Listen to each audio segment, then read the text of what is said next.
নিজের ছেলেকে আব্বু এবং মেয়েকে আম্মু সম্বোধন করে ডাকা যাবে কিনা? কেউ আগে কখনো খারাপ কাজ করেছেন, এখন সেগুলো ছেড়ে দিলে কি জান্নাতে পাবে? মহিলারা কি কবরস্থানে যেতে পারবেন এবং কবর জিয়ারত করতে পারবেন? জান্নাতে আমার ওয়াইফকে কি আমি পাবো? আল্লাহ না করুন, আমি যদি জাহান্নামবাসী হই আর আমার স্ত্রী যদি জান্নাতবাসী হন, তাহলে আমার স্ত্রী কি অন্য কারোর হয়ে যাবে? এমন আমলের কথা বলেন যে আমল করলে আমার ওয়াইফ অন্য কারোর জন্য জায়েজ হবে না। পারফিউম ব্যবহার করা মহিলাদের জন্য হারাম, কিন্তু বাইরে যাওয়ার পর অনেকের ঘামের গন্ধ আসে, এটা অনেকের অসুবিধা হয়, সেক্ষেত্রে করণীয় কি? প্রত্যেক সালাতেই কি সানা পড়তে হবে নাকি শুরুতে একবার পড়লেই হবে? ইস্তেঞ্জার পর কি টিস্যু ব্যবহার করা বিরাত? আল্লাহ রাসূল সাল্লাল্লাহু আলাইহি ওয়াসাল্লাম তো টিস্যু ব্যবহার করেন। স্বামীকে খুশি করার জন্য ফর্সা হওয়ার ক্রিম ব্যবহার করা যাবে কিনা? মৃত ব্যক্তির লাশ, বিশেষ করে মহিলার লাশকে ভিডিও কনফারেন্সের মাধ্যমে দূর দূরান্তের আত্মীয় স্বজনকে দেখানো যাবে? ওযু ছাড়া নাপাক অবস্থায় সালাম দিলে কি সওয়াব পাওয়া যাবে? খাওয়ার সময় সালাম দেওয়া যাবে কিনা? নামাজ অবস্থায় ওযু চলে যেতে চায়, এমন অবস্থায় ওযু আটকিয়ে রেখে নামাজ আদায় করা যাবে কি? 4 রাকাত নামাজের বদলে 3 রাকাত পরে সালাম ফিরালে কি করণীয়? এটা পরে মনে পড়েছে। ছোট বাচ্চার প্রসাব গায়ে লাগলে কি নামাজ হবে? অমুসলিমদের সালাম দেওয়া যাবে কিনা? ওযু নষ্ট হয়ে গেলে আবার ওযু করে মোজার উপর মাসা করলে কি হবে? বংশের কেউ যদি সুসাইড করে মারা যায়, তার জন্য পরিবারের এবং বংশের অনেকে জাহান্নামে যাবে, কথাটা কি সত্য? আর যারা সুইসাইড করবে তারা কি কখনো জান্নাতে যেতে পারবে না? মানুষের নামে মিথ্যা অপবাদ দেওয়া সম্পর্কে ইসলাম কি বলে? দাঁড়িয়ে পেশাব করলে কি গোসল করা ব্যতীত নামাজ হবে না? আর বিলম্ব না করে চলুন আমরা প্রবেশ করি আপনাদের প্রশ্নগুলোর উত্তর দেওয়ার পালায়। আমি প্রথমে দেখতে পাচ্ছি নুসরাত কবির উর্মি, আপনি লিখেছেন অজুর পরে ভেসলিন, গ্লিসারিন ইত্যাদি ব্যবহার করলে অজু বা নামাজের কোনো ক্ষতি হবে কি? না, অজু বা সালাত ভঙ্গের সুনির্দিষ্ট কারণ আছে, সেই কারণগুলো না পাওয়া গেলে অজু বা সালাত ভঙ্গ হবে না। বিধায় ভেসলিন বা গ্লিসারিন ইত্যাদি ব্যবহার করলে অজু নষ্ট হবে না, সালাতেও কোনো অসুবিধা হবে না, কারণ এগুলোর ফলে অজু ভঙ্গের কোনো কারণ পাওয়া যায় না। অজু ভঙ্গের মৌলিক কারণ হলো শরীর থেকে যদি নাপাক বের হয় বা নাপাক বের হওয়ার মতো যথেষ্ট সম্ভাবনা তৈরি হয়, তাহলে সেক্ষেত্রে অজু ভঙ্গ হয়। এছাড়া সাধারণত অজু ভঙ্গ হয় না। অতএব ভ্যাসলিন, গ্লিসারিন ইত্যাদি আপনি ব্যবহার করেছেন, কোনো নাপাক বের হয়নি আপনার শরীর থেকে, বিধায় অজু ভঙ্গ হবে না। আবির হোসেন, আপনি লিখেছেন জান্নাতে আমার ওয়াইফকে কি আমি পাবো?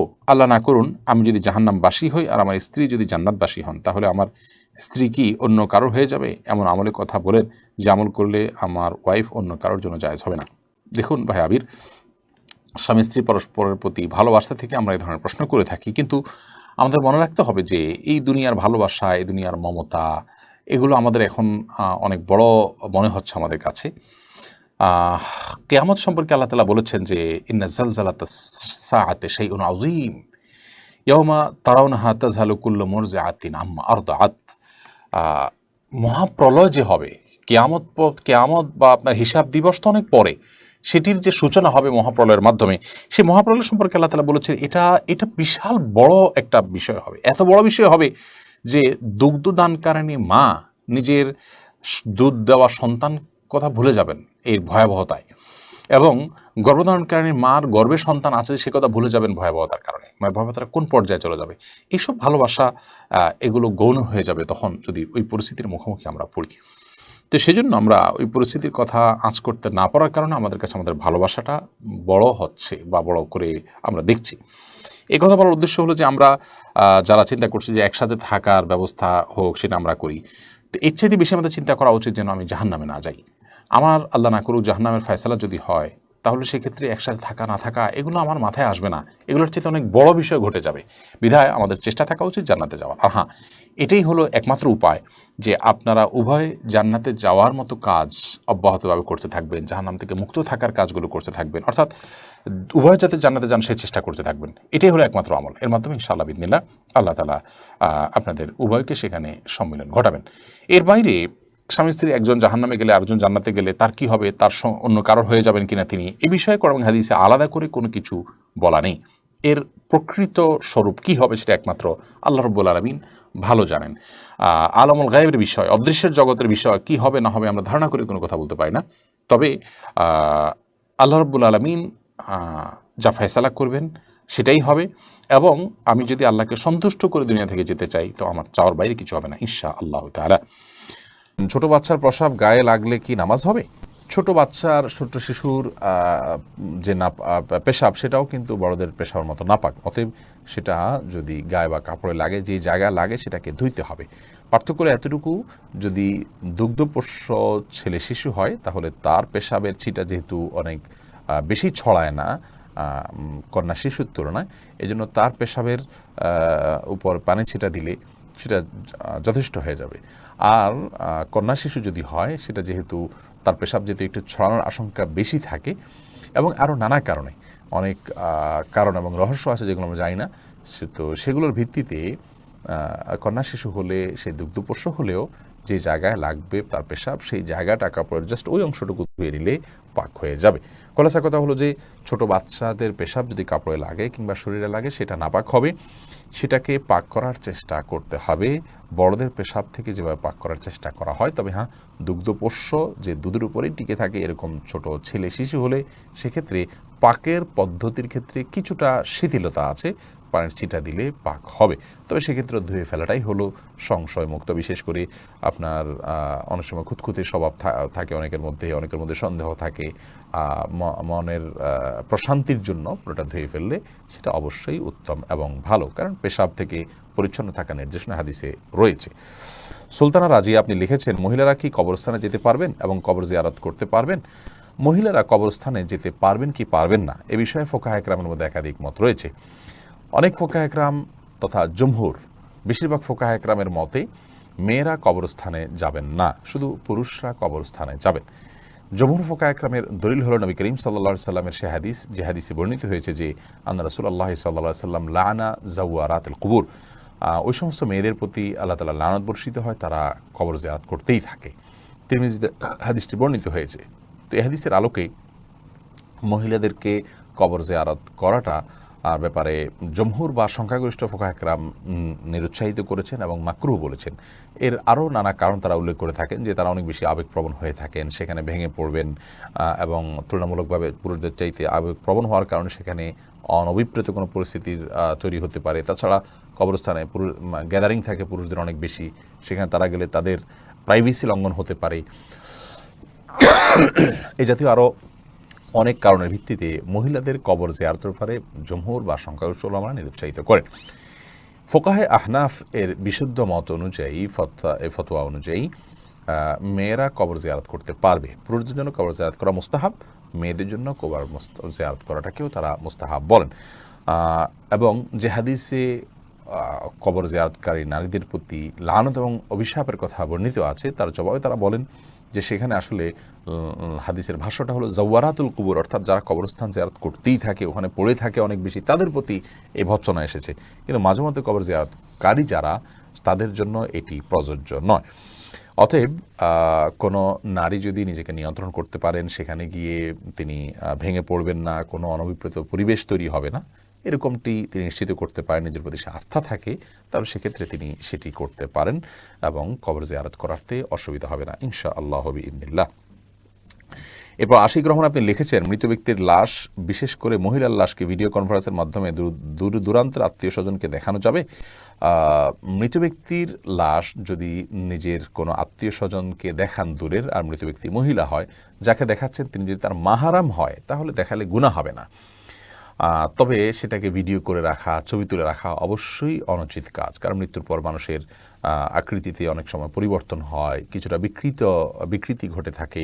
এগুলোকে ধারণ করা, রাখা বা বিভিন্ন জায়গায় প্রচার করানোর সময় মৃত ব্যক্তির জন্য অপমানের হয়, যেটা তিনি জীবদ্দশায় হয়তো পছন্দ করতেন না, যে তার বিকৃত কোনো রূপকে কেউ প্রচার করুক। সেজন্য রেকর্ড করে রাখা অনুচিত। তবে লাইভে যদি দেখানো হয় তার কোনো মাহরামকে, যাতে পর্দার কোনো বিধান লঙ্ঘন না হয়, তাহলে সেক্ষেত্রে কোনো হারাম কিছু হবে না বলে আশা করি। তবে মনে রাখতে হবে, খুব দ্রুততার সাথে আপনার দাফন কাফনের ব্যবস্থা করা, এই সমস্ত লাইভ কনফারেন্স এগুলো করতে যেন খুব বেশি বিলম্ব না করা হয়, সে বিষয়টি অনেক গুরুত্বপূর্ণ। কারণ আসরি আবিল জানাজা হাদিসে আসছে, জানাজা খুব দ্রুততার সাথে তোমরা দাও।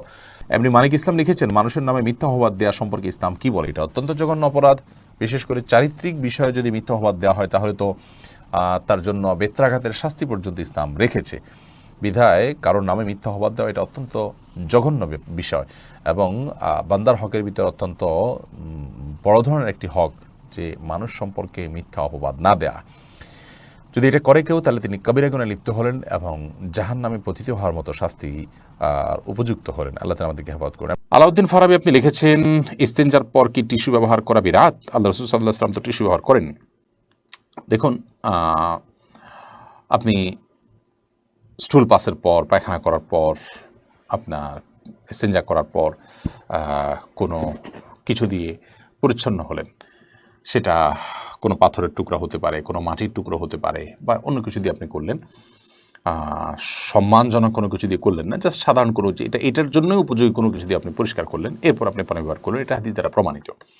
অতএব সেটা আপনার ঢিলাই হইতে হবে, অর্থাৎ মাটির চাকাই হতে হবে, কিংবা পাথরের কুচি টুকরাই হতে হবে, এটা বাধ্যতামূলক না। টিস্যু নবী সাল্লাল্লাহু আলাইহি ওয়াসাল্লাম ব্যবহার করেনি, নবী করিম সাল্লাল্লাহু আলাইহি ওয়াসাল্লাম তো এই কাপড়ও ব্যবহার করেনি, তার সময় তো এই সুতা এই কাপড় ছিল না। নবী করিম সাল্লাল্লাহু আলাইহি ওয়াসাল্লাম তো চশমা ব্যবহার করেনি, তার সময় এটা ছিল না। দুনিয়াবী বিষয় মূলগতভাবে যেটা কোনো ইবাদত না। আমি এই টিস্যুটা ব্যবহার করছি, টিস্যুটা ব্যবহার করলে সওয়াব বেশি হবে, ইট বা পাথর ব্যবহার করলে সওয়াবটা কম হবে, মাটির চাকা ব্যবহার করলে সওয়াবটা কম হবে, এরকম তো না। অর্থাৎ এটার সাথে সওয়াবের সম্পর্ক নাই, এটা নিছক একটা মাধ্যম পরিবর্তন হতে পারে। নবী সাল্লাল্লাহু আলাইহি ওয়াসাল্লাম তো এই কলম দিয়ে লেখেন নাই, আমরা তো এই কলম দিয়ে লিখছি। তিনি যে কনফিডেন্স সাথে এরকম না, তাহলে আমারটা কি বেদাত হবে? না, এটা বেদাত হবে। বেদাত হলো গায়রে দিরা দি সমর্দন বেদাত, যেটা দিন নয় সেটাকে দিন মনে করা বেদাত। টিস্যু ব্যবহার করাটা দিন, ওই মাটির চাকা ব্যবহার করাটা দিন নয়, এরকম যদি মনে করা হয় তাহলে সে বেদাত হবে। আমি টিস্যু একটা মাধ্যম হিসেবে ব্যবহার করছি, অন্য কোনো মাধ্যম থাকলে অন্য কোনটা দিয়ে করতে পারতাম, এটা ইবাদত হিসাবে করছি না। পরিচ্ছন্ন করাটা উদ্দেশ্য, কি দিয়ে করছে এটা উদ্দেশ্য না, তাহলে সেক্ষেত্রে সেটা বেদাত হয় না, বিধায় এটা বেদাতে পরিগণিত হবে না। লুনা পারভিন ঝর্ণা আপনি লিখেছেন, অমুসলিমদের সালাম দেওয়া যাবে কিনা? অমুসলিমদের সাথে সামাজিক সৌহার্দ্যমূলক সম্পর্ক বজায় রাখার চেষ্টা করতে হবে, এবং সেজন্য তাদেরকে অভিবাদন দিবেন, অভিবাদন গ্রহণ করবেন, সেটা ঠিক আছে। কিন্তু সালাম দেওয়ার যে ব্যাপারটা আছে সেটা হলো যে অমুসলিমদেরকে অমুসলিমরা যদি আপনাকে সালাম দেন তাহলে সেটা আপনি ওয়ালাইকুম বলে জবাব দিবেন। আর আগ বেড়ে তাদেরকে আপনি যত রকমের অভিবাদন আছে, সামাজিক অভিবাদন, গুড মর্নিং, গুড ইভিনিং ইত্যাদি ইত্যাদি, স্বাগতম, অন্য যা যা আছে প্রচলিত সেগুলো আপনি তাদেরকে বলবেন। কিন্তু সালাম যেটা আল্লাহ তাআলার গুণবাচক নাম, সেটা তাদেরকে নিবেদন করবেন না, কারণ তারা আল্লাহ প্রতি বিশ্বাস রাখেন না। তাছাড়া আপনি সালামের মাধ্যমে যে আল্লাহ তাআলার কাছে শান্তি কামনা করছেন, সে আল্লাহ তো তিনি নিজে বিশ্বাসই করেন না, তিনি যা বিশ্বাস করেন না সেটা তার উপরে আরোপ করে দেওয়া, এটা কখনো ন্যায্যতা হতে পারে না। সেজন্য সালাম আকবরি নয়, বরং তারা যদি সালাম দেন তাহলে আপনি ওয়ালাইকুম বলে জবাব দিবেন। আর এছাড়া সামাজিক সৌহার্দ্যপূর্ণ যে কোনো অভিবাদন, সাধারণ অভিবাদনগুলো তাদের সাথে বিনিময় করা যেতে পারে। এরপরে মোহাম্মদ আরাদ আবদুল্লাহ আপনি জানতে চেয়েছেন, দাঁড়িয়ে পেশাব করলে কি গোসল করা ব্যতীত নামাজ হবে না? না, দাঁড়িয়ে পেশাব করলে যে গোসল করতে হবে এমনটি বাধ্যতামূলক নয়, বরং দাঁড়িয়ে পেশাব করার পরও আপনি গোসল ছাড়া নামাজ আদায় করতে পারেন। দাঁড়িয়ে পেশাব করতে গেলে যদি আপনার শরীরে কোথাও ছিটে ফোঁটা লাগে বা পেশাব লেগে যায়, সেই জায়গাটা আপনি ধুয়ে ফেলবেন, ধুয়ে আপনি সালাত আদায় করতে পারবেন। আর দাঁড়িয়ে পেশাব করাটা অনুচিত, অনুত্তম, ভালো নয়, মাকরুহ কাজ। নবী করিম সাল্লাল্লাহু আলাইহি ওয়াসাল্লাম সচরাচর দাঁড়িয়ে পেশাব করতেন না। এরপরে আরফাতুন নাহার মুন্নি আপনি লিখেছেন, বংশের কেউ যদি সুসাইড করে মারা যায় তার জন্য পরিবারের এবং বংশের অনেকে জাহান্নামে যাবে, কথাটা কি সত্য? আর যারা সুইসাইড করবে তারা কি কখনো জান্নাতে যেতে পারবে না? অবশ্যই পারবে, যদি আল্লাহ তাআলা তাদেরকে মাফ করেন। তবে সুইসাইড করাটা গুনাহ, কবিরা গুনাহ, অপরাধ কর্ম করতে করতে মারা গেলেন, এই বিষয়টি অত্যন্ত জঘন্য এবং গর্হিত, আল্লাহ চাইলে তাকে মাফ করতে পারেন। আর কেউ সুইসাইড করে মারা গেলে তার পরিবারে কেউ জান্নাতে যাবে না, সবাই জাহান্নামে যাবে, এটি একেবারেই অনর্থক কথা। কারণ আল্লাহ তাআলা কোরআনে কারীমে বলেছেন, ওয়া আল্লা তাজিরু ওয়াজিরাতুন ভিজরা উখরা, একজনের পাপের বোঝা অন্যজন কখনো বহন করবে না, আল্লাহ তাআলা এটি কাউকে চাপিয়ে দেন না, বিধায় এই কথা সত্য নয়। ওমর ফারুক আপনি লিখেছেন, অজু নষ্ট হয়ে গেলে আবার অজু করে মোজার উপর মাসা করলে কি হবে?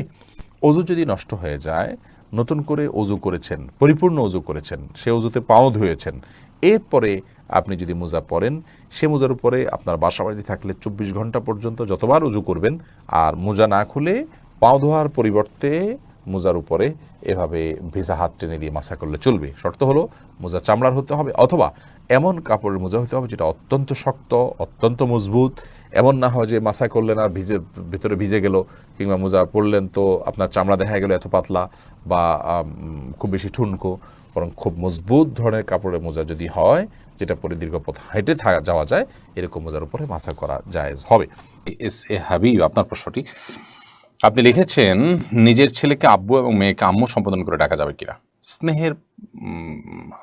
স্নেহের জায়গা থেকে বা মমতা করে তাদেরকে আব্বু বা আম্মু ডাকতে কোনো অসুবিধা নেই। এটা রূপকার্থে আব্বু আম্মু ডাকা হয়।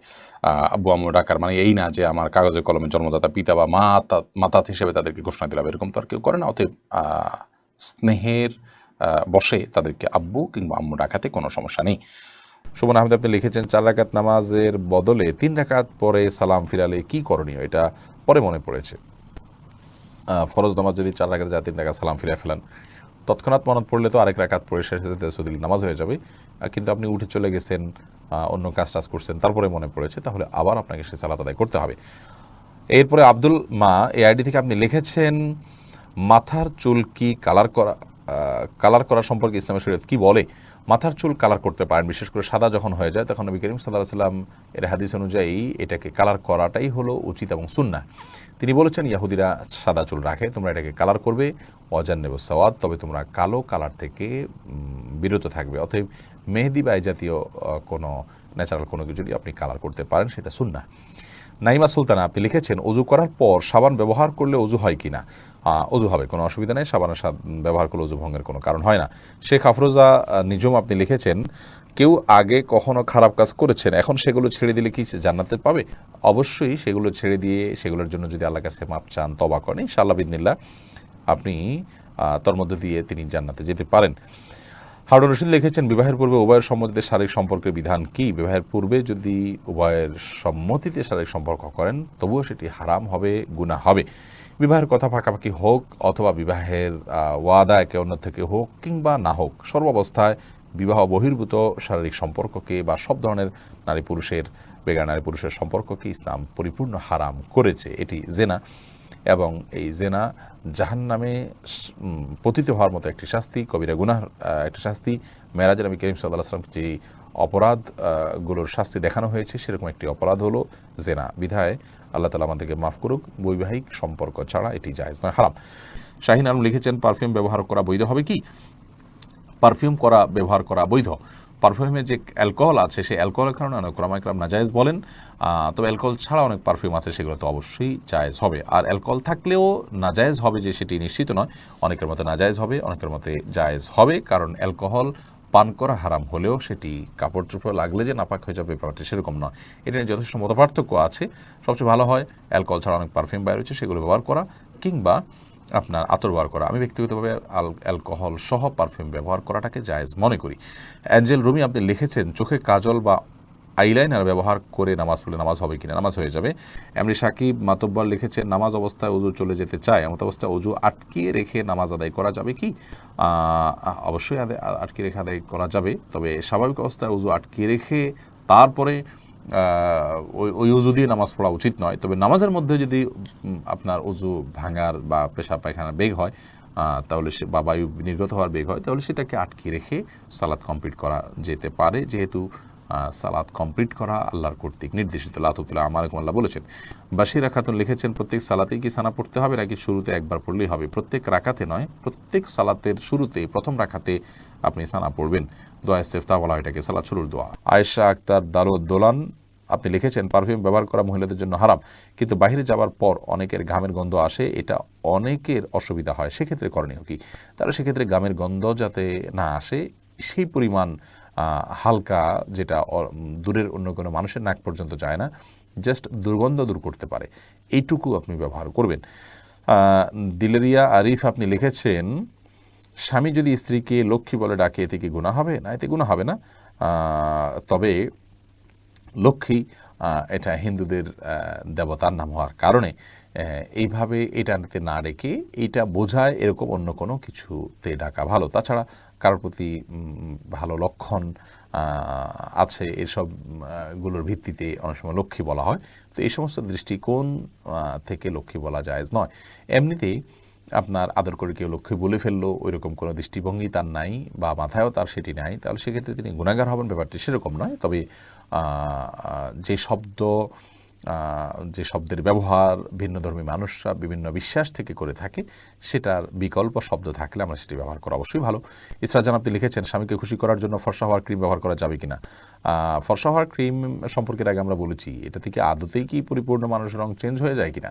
যদি পূর্ণ রং চেঞ্জ হয়ে মানুষের আকৃতি পরিবর্তন হয়ে যায় তাহলে সেটা তো জায়েজ নয়। আর হালকা একটু ফর্সা দেখায় এরকম যদি হয় তাহলে সেটি করা যেতে পারে। আব্দুল্লাহ মামুন আপনি লিখেছেন, কেউ হারাম টাকা দিয়ে ঘর তৈরি করলে সেই ঘর থেকে যে ভাড়া আসে এটাকে হারাম হবে? হারাম টাকা দিয়ে যদি ঘর তৈরি করেন, টাকাটার মালিক যদি আরেকজন হয় তাহলে তার ভাড়াটাও তো অবশ্যই হারাম হবে, জায়েজ হবে না। হোসেন স্বপন আপনি লিখেছেন ওযু ছাড়া নাপাক অবস্থায় সালাম দিলে কি সওয়াব পাওয়া যাবে? যাবে, কোনো অসুবিধা নেই, নাপাক অবস্থায় সালাম দেওয়া যায়। এমনি শামসুল ইসলাম তুহিন লিখেছেন আমি কিছু টাকা রাস্তায় পেয়েছি, আমি চেষ্টা করা সত্ত্বেও মালিক খুঁজে পাইনি, এখন আমি টাকাটা কী করব? কোনো গরিবকে দান করে দিবেন? নিজে গরিব হলে আপনি খেতে পারেন, তবে মালিক খুঁজে পাওয়ার জন্য আপ্রাণ চেষ্টা আপনার করতে হবে। যদি টাকাটা উল্লেখযোগ্য হয়, আর যদি অনেক অল্প স্বল্প হয়, তাহলে এটার জন্য খুব বেশি আপ্রাণ চেষ্টা না করে আপনি গরিব দুঃখীকে দান করে দিতে পারেন। মারিয়াম মেমো আপনি লিখেছেন স্বামীর জন্য বা নিজের জন্য মুখে কৃত্রিম তিল বসানো যাবে কি? পরপুরুষ না দেখলেও কি গুনাহ হবে? আল্লাহ সৃষ্টিতে পরিবর্তন করা যায় না, লা তাবদীলা লিখালকিল্লাহ। এই জন্য এই ধরনের তিল, কৃত্রিম তিল স্থাপন, এটা নিজের রূপকে অনেকটা পরিবর্তন করার শামিল, সেই জন্য এটি জায়েজ হবে না। সবজল হোসেন এই আইডি থেকে আপনি লিখেছেন সহবাসের সময় শরীরে যে কাপড় থাকে সেটা পরে নামাজ হবে কিনা? যদি সেখানে কোনো নাপাক না লাগে ওইটা পরে নামাজ হবে। যদি আপনি এটাকে আলতোভাবে এমনভাবে রাখেন যে সেখানে কোনো নাপাক লাগলো না, তাতে কোনো অসুবিধা নেই, নামাজ হয়ে যাবে। সোহানুর রহমান শিহাব আপনি লিখেছেন খাওয়ার সময় সালাম দেওয়া যাবে কিনা? খাওয়ার সময় সালাম দেওয়া নেওয়াতে মৌলিকভাবে কোনো অসুবিধা নেই, যদি ডিস্টার্ব ফিল না করেন যাকে সালাম দিয়েছেন তিনি, তাহলে সেক্ষেত্রে খাওয়ার ফাঁকে ফাঁকে আমরা কথা বললে সেটা যেরকম নাজায়েজ নয়, ঠিক সালাম আদান প্রদান করলেও সেটা নাজায়েজ নয়। আমরা অনেকে মনে করি খাওয়া আর ইবাদত করা সমান, খাওয়া আর নামাজ পড়া সমান, এরকম অনেক মুখরোচক কথা বা অনেক বলি আমরা শুনতে পাই, এগুলোর কোনো ভিত্তি নেই। নামাজ এরকম কথা বলা যায় না, সালাম দেওয়া যায় না, খাওয়ার সময় এরকম কথা বলা যাবে না, বোবার মতো বসে খেতে হবে এবং সালাম দেওয়া যাবে না, এরকমটি আমরা অনেকে মনে করি, এটা সঠিক নয়।